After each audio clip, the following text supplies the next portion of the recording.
လိုအားလုံးပဲမင်္ဂလာပါကျွန်တော်ဒီနေ့မှာတော့အရှုံးနေပြီးတော့အမျက်ထွက်စေမယ်ဒီဘောလုံးလောင်းနီး9နီးကိုမျှဝေသွားမှာဖြစ်ပါတယ်နံပါတ်1ချက်အနေနဲ့ဒီငွေကြေးစီမံမှုပိုင်းပေါ့နော်ကိုယ်စီမှာရှိတဲ့ငွေရဲ့အကုန်လုံးကိုဘယ်တော့မှ all in မလုပ်ပါနဲ့ပုံ all ပြီးတော့မလောင်းပါနဲ့ငွေကြေးစီမံမှုပိုင်းကတော်တော်လေးအရေးကြီးပါတယ်ဒီလိုမျိုးတေချာလေးစီမံထားမှပဲဒီပွဲတစ်ပွဲရှုံးသွားရင်တောင်မှနောက်ပွဲကိုပြန်လိုက်ပြီးတော့ကာနိုင်မှာဖြစ်ပါတယ်ဒီတော့နံပါတ်1ချက်အနေနဲ့တော့ကိုယ်စီမှာရှိတဲ့ငွေကြေးကိုတေချာစီမံမှာဘယ်တော့မှအကုန်လုံးကိုပုံ all ပြီးတော့မထည့်ပါနဲ့ဒါဟာအရေးကြီးဆုံးအချက်ဖြစ်ပါတယ်နံပါတ်2ချက်အနေနဲ့တော့အသင်းကြီးရဲ့နောက်ကိုအမြဲတမ်းမလိုက်ပါနဲ့ဒီနာမည်အရန်ကြီးလုံးတဲ့အသင်းတွေအရန်ကြီး overrated ဖြစ်နေတဲ့အသင်းတွေနောက်ကိုလိုက်တာ brother တို့အတွက်ကောင်းမှမျိုးမဟုတ်ပါဘူးဥပမာပြောရမယ်ဆိုရင်ဒီ Man U တို့ Chelsea တို့ Arsenal တို့ Bayern Real အဲ့လိုမျိုးပွဲရှိရပါတော့ဒီပွဲတွေကိုလိုက်လို့ရှိရင်ဘာဖြစ်လဲဆိုတော့ဒီအောက်ကြီးပေးထားတဲ့အသင်းတွေကနေကတ်နိုင်သွားတာတွေတေးကစားသွားတာတွေဒါတွေကခဏခဏကြုံတွေ့ရတဲ့အရာတွေဖြစ်တယ်ဒီကျွန်တော် gambling community မှာလည်းဒီလိုကိစ္စတွေကခဏခဏဖြစ်တယ်ပေါ့နော်ဒီတော့အသင်းကြီးဆိုတိုင်းမှာသွားပြီးတော့မယုံပါနဲ့သွားပြီးတော့မလောင်းပါနဲ့ဒီအသင်းကြီးတွေကိုတစ်ခါတလေမှာရှောင်တဲ့ရှောင်ရပါတယ်ဘာလို့လဲဆိုတော့အသင်းကြီးတွေရဲ့ပွဲကပို့ပြီးတော့ဒီ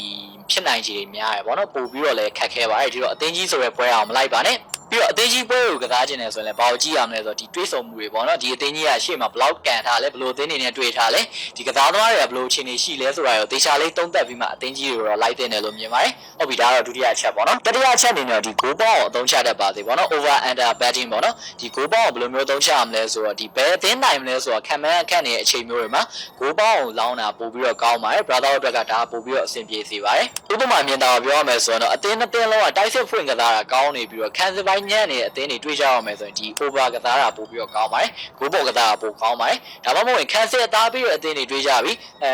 အသင်းတစ်သင်းနဲ့တစ်သင်းက goal shoot ဖို့ခက်ခဲတယ် goal သွင်းဖို့ခက်ခဲတယ်ဒီလိုမျိုးပွဲတွေကြရင်တော့ဒါ goal out ကိုလောင်းတဲ့ပွဲလို့ပြောလို့ရပါတယ်ဒါတော့ရေဘူးကသုံးသက်ချက်ပဲဖြစ်ပါတယ်ဒီလိုမျိုးသုံးသက်ရုံနဲ့တော့မလုံလောက်ပါဘူးဒါပေမဲ့ brother တို့လည်းဒီဘောလုံးလောင်းလာကြာလာပြီဆိုတော့ဒါတွေကိုသိမှာပါဘယ်သင်းနဲ့ဘယ်သင်းတွေ့ရင် goal ပေါ်နိုင်တယ်ဘယ်သင်းနဲ့ဘယ်သင်းတွေ့ရင် goal out နိုင်တယ်ဆိုတော့ brother တို့လည်းကျွမ်းကျင်နေလောက်ပြီဖြစ်မှာပါဒီကဘယ်သင်းနိုင်မလဲခံမှန်းခက်ခဲတဲ့ပွဲတွေဆိုတော့ goal ပေါ် goal out လောင်းဖို့အသားပေးစေချင်ပါတယ်ဒါတော့တတိယချက်နံပါတ်3ချက်ပဲဖြစ်ပါတယ်နံပါတ်4ချက်နေတော့ဒီဘောလုံးသတင်းနဲ့ data တွေကိုအခြေခံပြီးတော့လေ့လာပါဘောနော်အရေးကြီးဆုံးအနေနဲ့ဒီကျွန်တော်ပြောပြပေးတော့မယ့်အချက်တွေကို9မိနစ်လောက်တော့လေ့လာပြီးမှပဲဘောလုံးပွဲတစ်ပွဲကိုလောင်းတင်တယ်လို့မြင်ပါတယ်ဒီရန်တမ်းပြီးတော့လောင်းတာတဲ့ဆိုင်ကိုရန်သေချာလေးစနစ်တကျလေ့လာထားပြီးတော့လောင်းတာပို့ပြီးတော့အကျိုးရှိပါတယ်ဒီလေ့လာရမယ့်အချက်တွေကဘာလဲဆိုတော့ပထမဆုံးအနေနဲ့တော့ line up ပေါ့နော်ဒီကိုလောင်းခြင်းတဲ့အသင်းရဲ့လူစင်းရတောင်းတမှုရှိလားတကယ်ကစားသမားတွေနဲ့ထွက်လာလားဒါမှမဟုတ်အရင်ကစားသမားတွေလောက်ပဲထွက်လာလားဆိုတော့ကြည့်ပါနံပါတ်2ချက်အနေနဲ့ဘာလဲဆိုတော့ဒီ motivation ပေါ့နော်ဒီပွဲကသူတို့အတွက်အရန်ကြီးအရေးကြီးနေလားတကယ်သေချာလေးကစားတဲ့ပွဲလားဒါမှမဟုတ်ရင်ရှုံးသွားလို့ရလဲအဆင်ပြေတဲ့ပွဲလားအဲ့မျိုးကိုလေ့လာတင်တယ်ပေါ့နော်ဒါမျိုးတွေလေ့လာပြီးမှလောင်းတာကောင်းပါတယ်